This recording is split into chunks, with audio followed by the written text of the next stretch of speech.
Grab those sprinkles and let's party like it's 1776. Hi, I'm Leslie with Leslie's Cookies and Treats, and if you love decorating sugar cookies or you want to learn how, you're in the right place. Let's decorate together. So today let's make some top hat cookies for the 4th of July.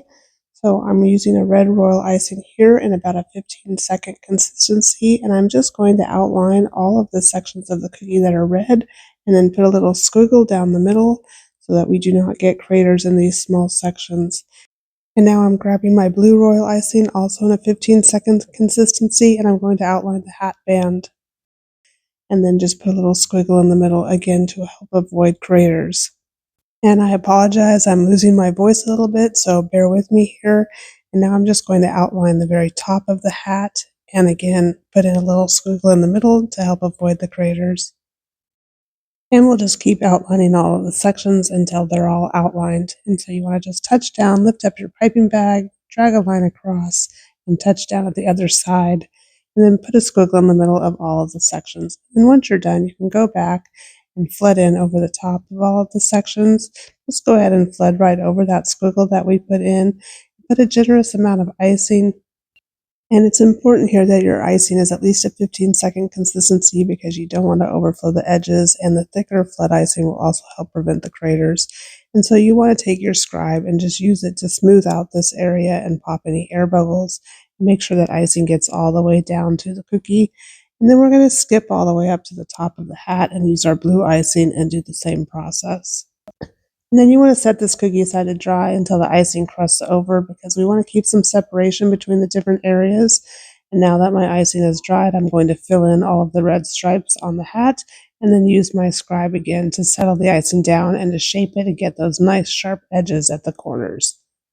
It's important with little sections like this that you always take the time to use your scribe even if the icing looks like it's all settled down, because you really want to make sure the icing gets down to the cookie and you don't get craters. And I've been talking a lot about craters. Craters are dents or divots in your icing that you get as the icing dries. And I believe that it happens because you tend to pipe on top of the outlines and the icing doesn't actually get all the way down to the cookie. And as the icing dries, it sinks, and that's what causes the crater. And then set this cookie back aside to dry until the red icing crusts over, and then you can go back in with your white icing and repeat the process. And one last thing I wanted to say about the craters is if you put your cookie in front of a fan or in a dehydrator, it will help the icing on the top crust over quickly so that a crater will not form as the icing underneath dries. And here's a little tip: if you've overflowed your outline, just take a slightly dampened paintbrush and wipe all the excess water off on a paper towel and push your icing into place. And then you want to set this cookie aside to dry again until all of the icing has crusted over, and then you can go in and fill in the hat band and use your scribe once again to settle the icing down. And then I have these little itty bitty star sprinkles, and I'm just going to use my tweezers to try to place them carefully across the hat band, and I'll leave a link in the description for all of the products I've used. I hope you enjoyed this tutorial and these cute little patriotic top hat cookies. You can also get this cookie cutter on my website, and I'll also link that in the description.